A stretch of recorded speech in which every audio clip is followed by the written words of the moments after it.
Ron Paul, made famous to those of us in the precious metals community by asking the former Federal Reserve Chair, Ben Bernanke, if gold was money. He is making news again. And very well, it's a part of the national conversation as to what's going to happen to the Federal Reserve and perhaps with gold. I'll show you and let you hear exactly what he said about gold now. Let's explore.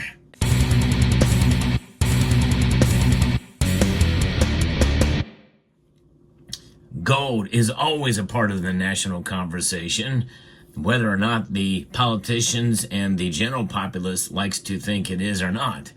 Without gold, I don't think the standing of the United States would be what it is today. I'm going to say something very controversial that maybe even Ron Paul may disagree with, and that is we do have a gold standard, at least in part, because we have 8,133 tons of it. We've not sold a single ounce, even though we've not officially added a single ounce to those stockpiles. Indeed, it is part of what our standing is around the world. It's an unspoken rule in a sense. I think that's one of the reasons why the dollar strength is what it is, because of the gold. You know, it's a look back at the Bretton Woods system. If you look back through the history of how the Federal Reserve came to be, and the time of the overlap between the gold standard and the Federal Reserve being in existence, that tells you something. And even though it's not spoken about much, I believe that in a sense, because we have the gold, we've got the clout. He who owns the gold makes the rules. It's just not spoken of. In fact, it's even dismissed, such as was the case when Ron Paul asked Ben Bernanke that question about whether gold was money or not. Central banks around the world hold it. In fact, the BRICS nations are trying to accumulate some to compete with the United States of America. But you know what? We can be our own central bank by holding gold. And this is why I'm continuing to hold it, accumulating a little bit less of it now with the price being as high as it is. But whenever I can, whenever my budget allows, I like to shop around for the best deal. And I like to consider some metals in that search. And you know, finding the best deal is very important for sure. But customer service is just as important, if not more important, in many different aspects. And Summit Metals have proven themselves a leader in that area as well with customer service. So check out summitmetals.com for all of your precious metals needs. So let's see, what did Ron Paul say to this question that was asked by Gold Telegraph, and they posted this over their X account. Let's listen and see about whether or not the gold is there. Is the gold in existence? Let's see what he's got to say. The big question everyone wants to know, do you think the United States still has all its gold? But the truth is that I don't know. I think the gold is there. Ownership is a question because there's a lot of borrowing and gimmickry that goes on. And that's why the audit is so important. When I was one of two members that supported the gold standard back on the Gold Commission, there were only two of us that voted and said, let's audit the gold, let's have a good, true assessment. But the 15 other ones said, no, we don't want to know. I wonder why they didn't want to know.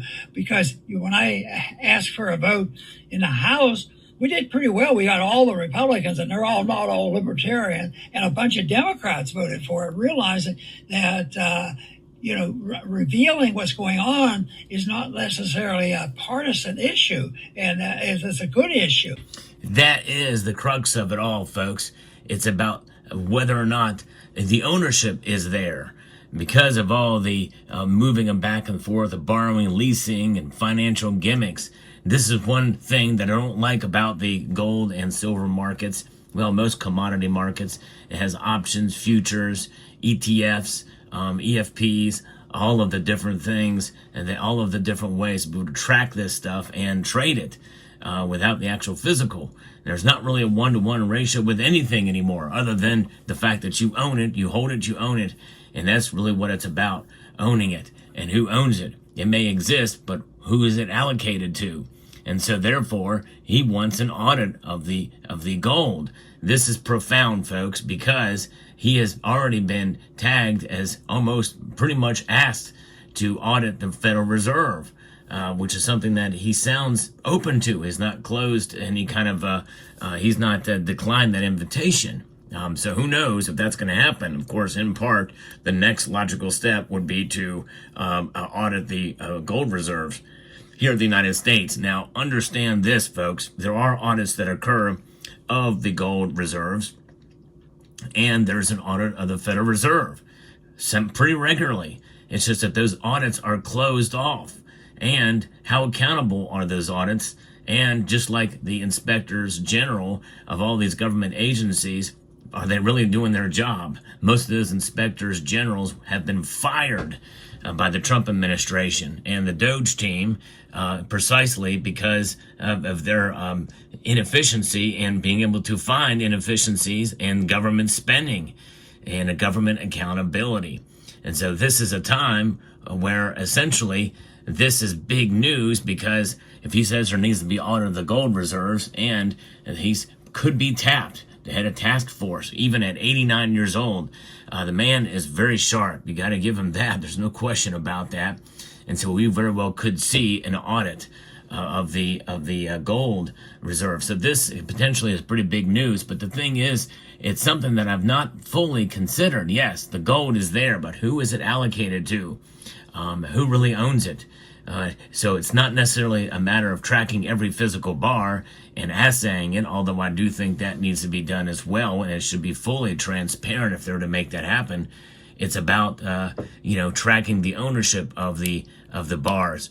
And the thing is I believe, from what I understand, and maybe this is something that Ron Paul really didn't address, but with the gold reserves in Fort Knox, there's really two places we store gold outside of the gold that's used for products like this, for a bullion gold eagles, for instance.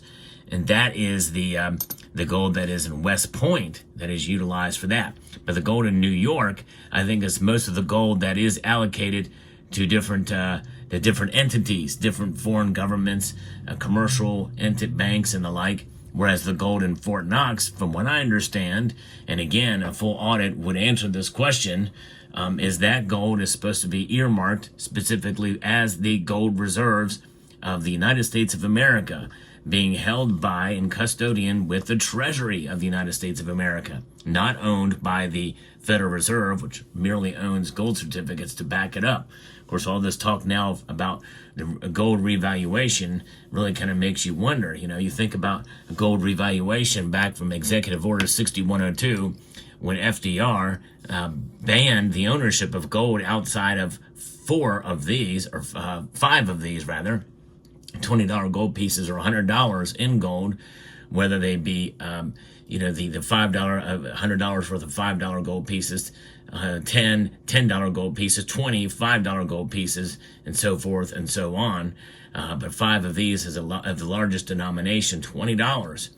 And this is not quite a full ounce, and so therefore, back during that time, up until 1933, gold was valued at $20.67 an ounce. There's $20 worth of gold in this coin right here, hence the $20 denomination. But of course, you know what happened then. They confiscated the gold, and then they later revalued the gold to $35 an ounce. And now, fast forward to when gold was able to be made legal to own again on December the 31st, 1974. Now we have bullion coins that was through an act of Congress in 1985. And look at the denomination on this, $50. And this is 1 full ounce of gold. And so therefore, the valuation, the revaluation of it is really one other aspect of it, but ownership really is the key in terms of how this plays out. But my guess is, and the feeling is, that probably he should find, if an audit were to occur, that all of the gold held in Fort Knox, at the very least, is owned by the United States at $42.22 official book value for that gold. In other words, it should not have been traded in the open market because we would be foolish to trade it at that official price. But notwithstanding, an audit is needed, I believe, in order to gain trust from Americans that the gold really is there and owned by the Treasury of the United States of America. However, that may be a tall order unless, Doge can kind of ramrod its way through there to audit that Federal Reserve and by extension those gold reserves to bring attention to gold to Americans, more so than it already is, already at all-time highs, which is quite remarkable, pretty amazing. But a part of me is surprised that the news isn't even more profound to Americans out there, that gold's price has reached that high. But nonetheless, because of inflation hitting us hard, many Americans can't afford to buy a full ounce of gold. Or at least they're not prioritizing that because they have other things they need to do to make ends meet. But although I do feel it's a good idea to diversify your portfolio with some gold, and you can buy them as small as 10th ounce size coins like this here American Gold Eagle 10th ounces is the smallest denomination of gold. Very tiny piece, but hey, it's gold. Pure, well, it's a 0.9167 fine gold, 22 karat gold, and that is a way to be able to protect yourselves in the long run. Had you bought gold even at the beginning of this year, which is not even 2 months ago, you would have done quite well, not only adjusting for inflation, but surpassing it. But nonetheless, gold, very important. And to see Ron Paul speak about it, and I think is quite intriguing, and we should pay attention to what Ron Paul is saying now, especially now more than ever before, considering all of the change, especially with what has been uncovered by the Doge team. So it's going to be very interesting to see what happens. If you enjoy content like this, where I provide the latest news in the world of precious metals, I hope you will consider subscribing to the channel. I'm trying to get 100,000 subscribers by the end of this calendar year. So if you can share this video and press that thumbs up button and help engage in the comment section, it'd be most appreciated. So with that being said, I'd like to extend a multitude of gratitude to each and every one of you for taking the time to watch, and to encourage you to please rate, share, comment, and subscribe.